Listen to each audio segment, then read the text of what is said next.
আপা কেমন আছেন? হ্যাঁ ভালো আছি। আপনি তো মুরগি লালন পালন করছেন। হ্যাঁ করছি। কত বছর যাবত? 15 বছর। 15 বছর যাবত। হ্যাঁ। দর্শক সবাইকে স্বাগত জানিয়ে শুরু করছি দীপ্ত কৃষির আজকের অনুষ্ঠান, powered by Kazi Farms, co sponsored by AR Malik seeds. আজকে আমি চলে এসেছি গাজীপুরের ভাওয়াল মির্জাপুর এলাকায়। আমার পাশে যিনি আছেন তিনি হচ্ছেন মমতা জাপা। তিনি 15 বছর যাবত মুরগি লালন পালন করছে। আমরা আজকে তার গল্প এবং এখানকার অন্যান্য খামারিদের গল্প আপনাদের মাঝে তুলে ধরবো। আশা করছি আপনারা আমাদের সাথে থাকবেন, আর আমি সূচি আজকে আছি আপনাদের সাথে। আপা, এই যে 15 বছর যাবত মুরগি লালন পালন করছেন, একটু শুরুর দিকটা জানতে চাই। এর আগে কি করতেন? শুরুতে আমি কিছু করতাম না, মনে করেন আমার স্বামী ব্যবসা করতো। আচ্ছা। সেইটা দিত। তারপরে মনে করেন হঠাৎ করে সে বলল যে মুরগির ফার্ম করলে কীরকম হয়। পরে আমি বললাম যে করলে বাসায় থেকে কাজকর্ম করা যায়, ফ্যামিলি সব কিছু মেনটেন করে রাখি, সন্তান ছেলে মেয়েদেরকে মানুষ করার জন্য পাশে থেকে মুরগি পাললে ভালো হয়। পরে মনে করেন আমরা একটা সেট করলাম 1000 মুরগির। শুরুতে 1000 মুরগি সেট করে তারপরে মনে করেন আমি একটা ওই 1000 মুরগি অনেক দিন বিক্রি করলাম, অনেক ইনকাম ভালো হলো। পরে ওই টাকার থেকেই আমার একটা সেট বাড়াইলাম। আচ্ছা। বাড়ানোর পরে তারপরে মনে করেন এই সেটে আমার 2100 করে মুরগি পালা শুরু করলাম। শুরু করার পরে তারপরে মনে করেন আস্তে আস্তে বাড়াইলাম, প্রতি মাসে হিট দেই, পরে পালি। পরে এখন 4000 মুরগির মতন পালতে পারি। এখন তাহলে আপনার শেড কতগুলো আছে? হ্যাঁ, দুইটা শেড। দুইটাতেই পালা যায় নাকি একটা হচ্ছে আলাদা ব্রুডারের জন্য রাখা হয়? না, এক এক সময় দেখা যাইতেছে যে আমার আবহাওয়ার কারণে মনে করেন সব কিছু ঠিক আছে, তখন মনে করেন এক সময় আমি হিট দিই। আর দেখা যায় না, এখন আবহাওয়া চেঞ্জ হইতেছে, ভালো না, মনে করেন ব্রয়লার মুরগি এখন কম, মানে গরমের সিজনে কম পালি। মনে করেন কম পালে ওয়েট আসে, মুরগি ভালো থাকে, সুস্থ থাকে। আবার শীতকালে মনে করেন একটু বেশি করে। আচ্ছা, যেহেতু এই যে এখন কিছুদিন যাবত একটু গরমটা বেশি পড়লো, মূলত গরমকালে কি কি সমস্যা দেখা যায় মুরগির? মনে করেন গরমকালে মুরগি যদি বেশি তুলি, মনে করেন এই সেটের মধ্যে বেশি তুললে মনে করেন এক এক সমস্যা দেখা দিতে পারে। গরমের তাপমাত্রায় মুরগি স্ট্রোক করে। পরে মনে করেন একটু হালকা কিছু আবার কমিয়ে দিই, মনে করেন 25 দিন কি 26 দিনে 500 মুরগি সেটের থেকে কমিয়ে দিলে আমার মুরগির ওয়েট আসে, গ্রোথ ভালো হয়। আচ্ছা, আমরা তো দেখেছি যে গত বছর তাপমাত্রা অনেক ছিল, মনে হচ্ছে যে এই বছরও অনেক বেশি তাপমাত্রা থাকবে। সেক্ষেত্রে আপনি কি কি প্রস্তুতি নিলেন যেন মুরগিগুলো সুস্থ থাকে? প্রস্তুতি এটাই, মনে করেন তাপমাত্রা বেশি থাকলে আমরা চিন্তা ভাবনা করি যে কিভাবে লিটারটা ভালো রাখতে হয়, শুকনা রাখতে হয়, মুরগিটা কিভাবে সুস্থ থাকে সেদিকে লক্ষ্য রাখতে হবে। মনে করেন পানিটা দিনে 3 বার দিলে ভালো হয়। মনে করেন কীরকম, মনে করেন ওই তাপমাত্রার কারণে পানিটা গরম হয়ে যায়, মুরগিটা খেলে মনে করেন আরও গরম লাগে। তাই মনে করেন সকালে ডাইরেক্ট পানি দেই কম করে, আবার দুপুরবেলা দেই, রাত্রে দেই। তাই মুরগিটা মনে করেন সুস্থ থাকে, স্যালান খাওয়ানো হয়। মনে করেন মুরগির যাবতীয় যা মেডিসিন দরকার প্রয়োজন মতন তা দিতে হয়, এগুলো। আচ্ছা, এখন বর্তমানে আপনার কতগুলো মুরগি আছে? হ্যাঁ, 1500। এখন 1500 মুরগি আছে। কি জাতের মুরগি এগুলো? হ্যাঁ, ব্রয়লার কাজী। মানে একটা জাতের নাম তো আছে নিশ্চয়ই। আচ্ছা, যেহেতু এই জাতের মুরগি লালন পালন করছেন, প্রোডাকশন কেমন পাচ্ছেন? হ্যাঁ, এখন তো ভালোই পাচ্ছি। আচ্ছা, একটু বলবেন যে কি কি কেমন দেখতে পাচ্ছেন, কি কি সুবিধা আছে এই জাতের মুরগি লালন পালন করলে? এই মুরগি মনে করেন সুবিধা এটাই, সব সময় আনি আমরা এই বাচ্চাই। আনার পরে মনে করেন বাচ্চা সব সময় যদি ভালো আসে, এর থেকে যদি ভালো দেয় হ্যাঁ থেকে, তাহলে মনে করেন বাচ্চা হেঁটে ফেলায়, তখনই বুঝতে পারি যে বাচ্চা গ্রোথ হবে, ভালো হবে। সেদিকে মনে করেন আমাকে একটু পরিকল্পনা, মনে করেন প্রস্তুতি নিয়ে পালি, সেদিকে তো একটু অভিজ্ঞতা আছে। কিন্তু এখন যে মুরগি পালতেছি এই মুহূর্তে মনে করেন খাবারের মান ভালো, তারপরে বাচ্চাও মনে করেন ভালোই আসে। কি খাবার খাওয়ান? হ্যাঁ, কাজী ব্রয়লার ফিড। আচ্ছা, এই যে 1500 মুরগির জন্য এখন বর্তমানে কি পরিমাণে খাবার লাগে প্রতিদিন? প্রতি রাত্রে বা দিনে 2.5 বস্তা ফিড লাগে। আপা, মুরগিগুলোর বয়স এখন কতদিন? আজকে 23 দিন। 23 দিন। এই 23 দিনের যে বাচ্চাগুলো আছে এগুলোর জন্য প্রতিদিন কি পরিমাণে খাবার লাগে? হ্যাঁ, রাতে দিনে 4 বস্তা। তাহলে একটা মুরগি প্রতিদিন যদি আপনি আমাকে একটু বলেন, একটা হিসাব দেন কি পরিমাণে খাবার খায়? 120 গ্রাম। আপা খাবারগুলো কিভাবে সংগ্রহ করেন?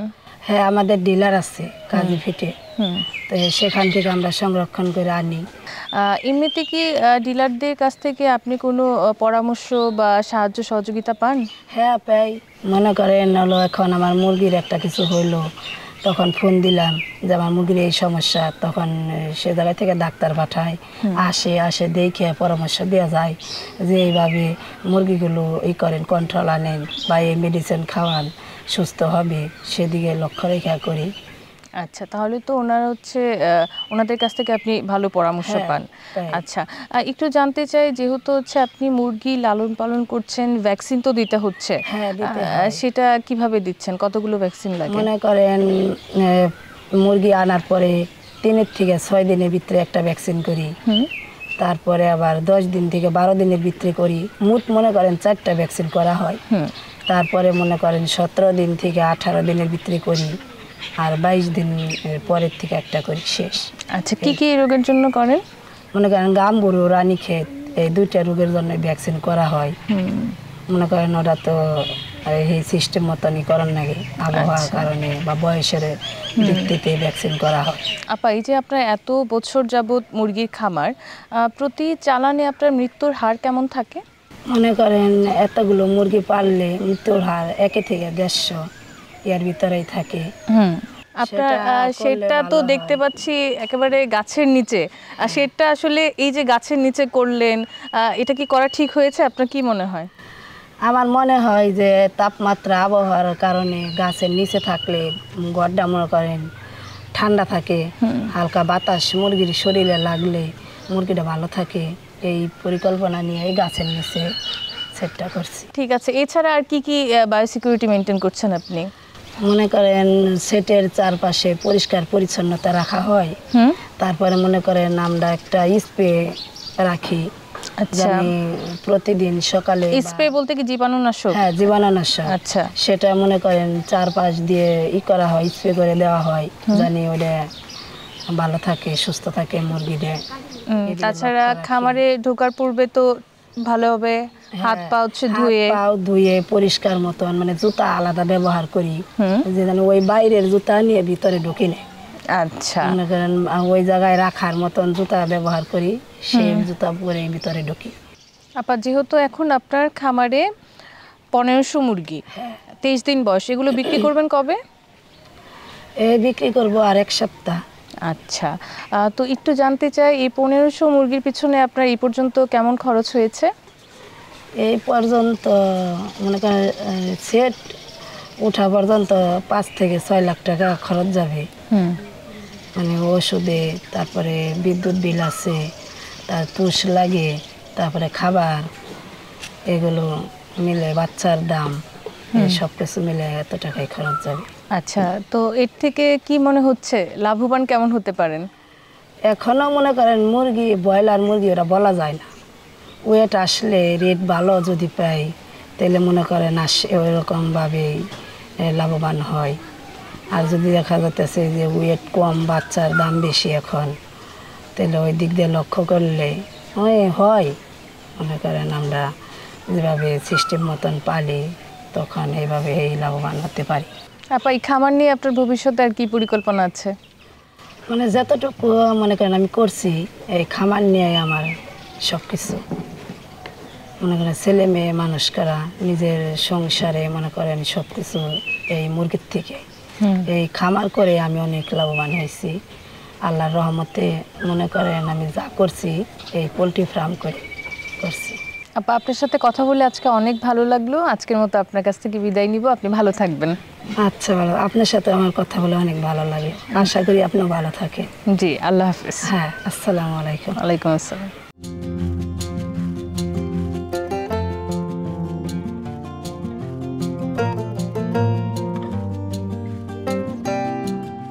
দর্শক, এতক্ষণ তো আপনাদেরকে মমতাজ আপার ব্রয়লার মুরগির খামার দেখিয়েছি, কিন্তু এখন আমি চলে এসেছি ইউনুস ভাইয়ের লেয়ার মুরগির খামারে। ইউনুস ভাইয়ের এই খামার সম্পর্কে আপনাদেরকে জানানোর চেষ্টা করব। ভাইয়া, কেমন আছেন? আলহামদুলিল্লাহ, ভালো। আপনার এই খামার কতদিন যাবত? এই খামার 2010 সাল থেকে। 2010 সাল থেকে কি লেয়ার মুরগি লালন পালন করছেন? লেয়ার সাইড প্লাস ব্রয়লার সহ। আচ্ছা, মুরগির খামার দেওয়ার আগে কি করতেন? মুরগির খামার দেওয়ার আগে কৃষি কাজ করছি। কৃষি কাজ করছি আপনার ক্ষেত খামারের আর কি। এই কাজ করে আখ ক্ষেত বুনছি, ধান ক্ষেত বুনছি, পাট ক্ষেত বুনছি, হ্যাঁ, গরু পালছি এই ফেলে। তারপরে আমার আব্বা মরে যাওয়ার পরে সৌদি আরবে আসছিলাম 8 বছর। 8 বছর হাইটা আসার পরে পরে তো আর মনে করেন তখন তো বেকার, ওই গরু বাছুরও নাই। তারপরে আপনার এই মুরগি পালা শুরু করছি। এরপরে আর যাওয়া হয়নি? না, কোনো জায়গায় যাই নাই, খালি মুরগিই পালি। তাহলে তো খুব ভালো। হ্যাঁ, একটা ছেলে একটা মেয়ে। ছেলে মেয়ে লেখাপড়া করিয়া মেয়ে বিয়ে দিছি। ছেলের লেখাপড়া করিয়া কিন্তু চাকরি নাই, বিয়ে করাইছি কিছুদিন আগে। আচ্ছা, তাহলে তো আপনার সুখী পরিবার। চাকরি নেই তো কি হয়েছে, বাবার সাথে হচ্ছে বাবার খামার পরিচালনা করবে, কি বলেন? ওইটাই তো আর কি, আর এটাই করে আর কিছু না। তারপরেও তো হেরা তো বুঝে না। শিক্ষিত থাকলে কি, আমরা তো মনে করেন যদি অশিক্ষিত থাকি তাহলে আমরা এগুলো বুঝি। কারণ এখন আমার এইটার অভিজ্ঞতা 15 বছর 14 বছর। ভাই, এখানে তো একটা শেড দেখতে পাচ্ছি। এখানে একটা সেটি। আচ্ছা, আপনার কতগুলো শেড আছে এমনিতে? 3টা সেট। 3টা। তো মুরগি এখন কতগুলো আছে বর্তমানে? বর্তমানে আমার মুরগি আছে আপনার 2000। 2000? 3টা শেডে মিলিয়ে 2000? না, একটা সেট আপনার অফ আছে এখন। হ্যাঁ, ওটা বাচ্চা তুলছিলাম, ওই বাচ্চা ওই গাড়ি থেকে সরাইছি। এখন গড়টার একটু মেরামত করতে হইব, কইরা তারপরে ওই ঘরে ব্রয়লার পালবো। আচ্ছা, তো এই শেডটাতে মূলত কি পরিমাণে মুরগি আছে? এই সেটটায় 1000 মুরগি আছে। 1000 মুরগি? আচ্ছা, সবগুলো তো দেখতে পাচ্ছি যে ডিম দেওয়া শুরু করেছে ইতিমধ্যে। কত সপ্তাহ এগুলোর বয়স? এগুলোর বয়স হলো 38 সপ্তাহ। 38। কত সপ্তাহ থেকে ডিম পাড়া শুরু করলো? এটা আপনার 21 সপ্তাহ থেকে ডিম প্রথম শুরু হয়েছে। প্রতিদিন কি পরিমাণে ডিম পাচ্ছেন? আমি তো ডিম পাচ্ছিলাম, এটা আপনার এখন মুরগির একটু প্রবলেম। এই ওষুধ চলতেছে, আপনার ডিম আইসা পড়ছিল অনেক কমই, এখন আস্তে আস্তে বাড়তেছে। আচ্ছা, কি সমস্যা মুরগির বললেন? মুরগির এটা ডাক্তার ওই ইনফেকশনের কথা বলছে যে এই ভিতরে ইনফেকশন হয়েছে। হ্যাঁ, তো ওইগুলোর ট্রিটমেন্ট দিছি, এখন আবার ডিম বাড়তেছে। আচ্ছা, এখন কি ডিমের প্রোডাকশন বাড়ছে? জি, আস্তে আস্তে বাড়বে। একদিনে 1 কেজি 1.5 কেজি এরকম বাইরে আবার নিয়ে যাবে। যখন আমার এটার প্রথম প্রোডাকশন আসছে তখন 98% ছিল। আচ্ছা, এমনিতে প্রতিদিন কি গুণা হয় যে কতগুলো ডিম দিচ্ছে? আজকে কতগুলো দিল এই পর্যন্ত? গতকাল আসছে আপনার 570টা। আজকে কতগুলো আসছে এটা বিকালবেলা বুঝতে পারবো আর কি। আচ্ছা, এগুলো বাজারজাত কিভাবে করেন? এই বাজারজাত বাড়িতে থেকে নিয়ে যা, পাইকাররা এসে নিয়ে যায়? আচ্ছা, ডিমের বাজারে বর্তমানে কি অবস্থা? এখন ডিমের বাজার মনে করেন ওই 800 কিছু সামথিং। এমনি তো হচ্ছে বিগত কয়েক মাস যাবত আমরা দেখতে পাচ্ছি ডিমের দাম তো বেশ চড়া। তখন তো লাভবান হয়েছেন, তাই না? জি, এখন থেকে 1 মাস ধরেন, 1 মাসের কিছু বেশি হয় ডিমের বাজার পড়ছে খারাপ। হ্যাঁ, হয়তো সামনে ইনশাল্লাহ উঠে যাবে। আচ্ছা এইভাবে থাকলে তো মুরগি পালা সম্ভব না। এখন আপনার খাবারের দামও অনেক বেশি, তারপরে আপনার কারেন্ট বিল বেশি। হ্যাঁ, যে কোনো কিছু পানি, এই সব কিছু তো মনে করেন এই টাকার মধ্যেই হয়। এখন একটা লোক নিবার গেলে মনে করেন তারা খাওয়া দাওয়া 15-16 হাজার টাকা পড়ে। হ্যাঁ, আমি নিজে পরিশ্রম করি, তো আমারও তো একটা পারিশ্রমিক আছে। তো এই হিসাবে মনে করেন ডিমের দাম যদি 1000 টাকার নিচে থাকে তাহলে খামারিরা মনে করেন কোনো লাভবান নেই। আচ্ছা ভাই, এখানে তো দাঁড়িয়ে অনেকক্ষণ কথা বললাম, চলেন একটু হেঁটে হেঁটে কথা বলি। আপনার মুরগিগুলো তো খুব সুন্দর, এগুলো একটু দেখি।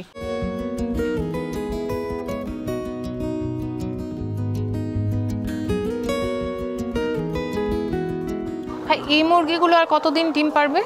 এগুলো আরো আপনার 1 বছরের উপরে ডিম পারবে। আচ্ছা, এখানে তো খাবার দিয়েছেন, একটু খাবার আমি একটু দেখতে চাই ধরে। কি খাবার দিচ্ছেন? এগুলো কাজী খাবার, কাজীর লেয়ার 1। আচ্ছা, এগুলো দিচ্ছেন না? জি। প্রতিদিন কতবার দিতে হয় খাবার? কেউ 2 বার দেয়, কেউ 3 বার দেয়। আপনি কতবার দেন? আমি তো 2 বারও দেই, আবার দরকার পড়লে প্রয়োজন হলে 3 বার দেয়। এখনো তো গরমের দিন একটু খাবার কম খায়। হ্যাঁ, এই কারণে আপনার 2 বারই দিই। আচ্ছা, এখানে তো ডিমও আছে, আমি দেখতে পাচ্ছি। একটা ডিম ধরা যাবে? আচ্ছা, ডিমের সাইজ তো দেখতে পাচ্ছি একটু ছোট। মুরগির তো প্রবলেম ছিল, হ্যাঁ, এখন হপায় বড় হয়ে গেছে, আরো ছোট ছিল। আচ্ছা, এই ছোটর জন্য কি দাম কম পান এরকম কিছু? না, এটা আপনার ওই পার্মিনালভাবে নেই তো কিছুদিন ছোট হইলে ওটা ধরে না। আচ্ছা, বা আবার কিছু কিছু বড়ও দেখতে পাচ্ছি, মনে হচ্ছে যে আস্তে আস্তে সমস্যা আপনার দূর হচ্ছে, তাই না? জি জি জি। আচ্ছা, খুব সুন্দর। এই মুরগিগুলো হচ্ছে এখানে সবগুলো তো এখনো ডিম পাড়া শুরু করেনি। না, আপনি বলছিলেন যে এখানে 1000 মুরগি। জি। হ্যাঁ, কালকে 550 মতো ডিম দিয়েছে। তো কি মনে হচ্ছে আজকে কেমন হতে পারে? এখনো তো গোনা হয়নি। আজকে হয়তো কালকের সে 25-30টা বেশি আসবে। আচ্ছা, আর অন্যান্য সেরে যে মুরগি আছে সেগুলো তো এখন হবাই বাচ্চা মুরগি, ওগুলা বড় হইতেছে। আচ্ছা, বড় হচ্ছে, তাই না? আচ্ছা, এই শেডটা সম্পর্কে একটু জানতে চাই চাচা, যে এই শেডটা হচ্ছে কিভাবে তৈরি করলেন একটু আমাদেরকে বলবেন, আর কেমন খরচ পড়লো? এই শার্টটা তখন তো কম গেছিল, তখন গেছিল 1.5 লাখ টাকা, এখন করতে গেলে 3 লাখ টাকা লাগবে। আচ্ছা, এখন 3 লাখ টাকা। এটা দৈর্ঘ্য প্রস্থ কেমন আছে? 26 ফিট 50 ফিট। আচ্ছা, একটা মুরগির খামার দিতে গেলে কোন জিনিসগুলো মাথায় রেখে আসলে দেওয়া উচিত? কেমন জায়গায় আসলে খামারের মানে এই যে শেডটা করলেন, এটা কেমন জায়গায় দেওয়া উচিত? না, এটা একটু জায়গাটা গোপনা, মুরগির শেডটা খোলামেলা জায়গা থাকলে ওইটা ভালো। বাতাস এই দিক থেকে আইসে ওই দিকে বাইরে যাইব। হ্যাঁ, এর লিগে মুরগি ভালো পরিবেশ পায় আর কি। আচ্ছা, এটা একটু গোপনা, এই যে এই জায়গার মধ্যে গাছ গোছালে, হ্যাঁ, বাতাস এসে মানে কোনো সময় যেগুলো আবহাওয়া থাকে, স্তব্ধ থাকে, তখন মনে করেন এই মুরগির একটু সমস্যা বেশি হয়ে যায়, যে খাবার খায় না, হ্যাঁ, এরকম সমস্যা হয়ে যায়। আচ্ছা, এখানে তো অনেকগুলো ডিম আছে, একটু ডিম দেখি না। দেখেন ডিমগুলো, এগুলো হচ্ছে বেশ ছোট মনে হচ্ছে। ছোটই। আচ্ছা, এগুলো তো আজকেই পেরেছে না? এগুলো কখন বিক্রি করতে নেওয়া হবে? না, বিক্রি এই ডিমের লুক আছে, ওরা এসে নিয়ে যায় এই ফার্ম থেকে নিয়ে যায়। আচ্ছা, এটা কি হচ্ছে আরো পরে নিয়ে যাবে? জি, ওই সন্ধ্যার দিকে নিয়ে যাবে না? মুরগিগুলো এখন প্রোডাকশন দিচ্ছে, এগুলো তো বিশেষ যত্নের প্রয়োজন আছে, তাই না? একটু বলবেন আমাদেরকে যে কিভাবে আপনি যত্ন নেন? এটা আপনার এই প্রতিদিন খাবার দিয়ে রাত্রে এই পানিগুলো ফালিয়ে এই খাদ্য কোনো কিছু থাকে না, হ্যাঁ, এগুলা পরিষ্কার করে লাই, পরিষ্কার করে আপনার রাত 10টা পর্যন্ত আলো থাকে, আলো থাকার 10টার সময় আলো নিবে দিয়ে আবার ভোর 5:30টার দিকে বা 5টার দিকে খাওয়ান দিই। হ্যাঁ, এইভাবে সারাদিন চলে। কারেন্ট তো এখন থাকেই না, যে কারেন্ট না থাকলে তখন মুরগি মনে করেন খাবার একটু আরও কম খায়। হ্যাঁ, তো এখন মনে করেন কারেন্ট থাকলে যেমন খাবারটা একটু বালালে খায়। হ্যাঁ, শীতের দিনে কোনো কারেন্টের প্রয়োজন হয় না, তারপর 16 ঘন্টা আলো দিলেই মনে করেন প্রোডাকশন ভালো থাকে আর কি শীতের দিনে। এখন তো গরমের দিনে যে খাবার কম খায়, প্রোডাকশনটা কম থাকে। হ্যাঁ, তারপরে মনে করেন এগুলার এই যে নিচে ময়লা এগুলো ডেলি পরিষ্কার করে ভালো লাগে। আচ্ছা, আর বায়োসিকিউরিটি ঠিকমতো মেনটেন করছে? বায়োসিকিউরিটির মধ্যে স্প্রে আছে, স্প্রে করি ডেলি 2 বেলা স্প্রে, সকালবেলা 8টার দিকে একবার, আবার বিকেল 5টার দিকে একবার। আচ্ছা, আর এমনিতে কি আপনি তো বলেন কিসের একটা ইনফেকশন হলো, এছাড়া কি অন্যান্য কোনো রোগবালাইয়ের সম্মুখীন হয়েছে? এগুলা আপনার বলা যাবে না, ভ্যাকসিন তো আছে, ভ্যাকসিন করলে সহজে রোগ হয় না। তবে এই যে এইটা আইছে, এটা মনে করেন কোনো ভ্যাকসিনেরই না, এই যে ইনফেকশন, এটা কী কারণে হয়েছে এরকম আমার এই 15 বছরের অভিজ্ঞতায় আমি এখন পর্যন্ত পাই না, এই বছর প্রথম। ডাক্তার বললো যে ইনফেকশন, ওইটাই ধরে নিছি আর কি, আমরা তো আর বুঝি না। আমরা হয়তো প্র্যাকটিক্যালভাবে দেখে না, যেটা খুব প্রয়োজন হয় যে এটা ডাক্তারের কাছে না নিলেই নয়, সেই সঙ্গে ডাক্তারের কাছে নিয়ে যাই। এর আগ পর্যন্ত আমরা ট্রিটমেন্ট করি, ট্রিটমেন্টে যদি ভালো হয়ে যায় তো আর কোনো ডাক্তারের প্রয়োজন নেই। যখন দেই যে না এটা তো পারলাম না, যে এইবার যেমন পারি নাই, তখন ডাক্তারের কাছে একটা মরা মুরগি নিয়ে গেছি, ডাক্তারের গাইটা বললো যে হ্যাঁ লিভার ইনফেকশন। হ্যাঁ, পরে ওষুধ দিছে, 5 দিনের ওষুধ দিছে, ওষুধ খাওয়াইছি, একটু কম আর কি। আপনি তো অনেক দিন যাবতই মুরগির খামার করছেন, তো আপনার কি মনে হয় আসলে মুরগির খামার করে কি লাভবান হওয়া সম্ভব? আমি তো মোটামুটি মুরগির খামার করে লাভবান হয়েছি। হ্যাঁ, আমার ছেলে লেখাপড়া করাইছি, আমার মেয়ে বিয়ে দিছি, আমার বাড়িঘর করছি। আপনার সাথে কথা বলে অনেক ভালো লাগলো, আপনি ভালো থাকবেন। আজকের মতো আপনার কাছ থেকে বিদায় নিব, ইনশাআল্লাহ। আল্লাহ হাফেজ। আল্লাহ। দর্শক, পরিকল্পিতভাবে বিজ্ঞানসম্মতভাবে যদি মুরগি লালন পালন করা যায় সেক্ষেত্রে লাভবান হওয়া সম্ভব।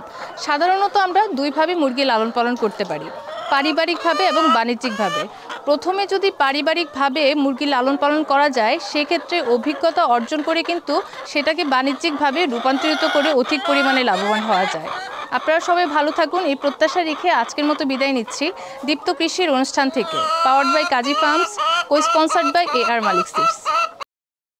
কৃষি বিষয়ে যে কোনো তথ্য জানতে ও জানাতে লিখতে পারেন এই ঠিকানায়। দীপ্ত কৃষি, প্লট 7/A/গ, তেজগাঁও শিল্প এলাকা, ঢাকা 1208। আপনারা চাইলে ইমেল করতে পারেন krishi@dipto.tv এই ঠিকানায়, অথবা ফোন করতে পারেন 0178-768-2832 নম্বরে।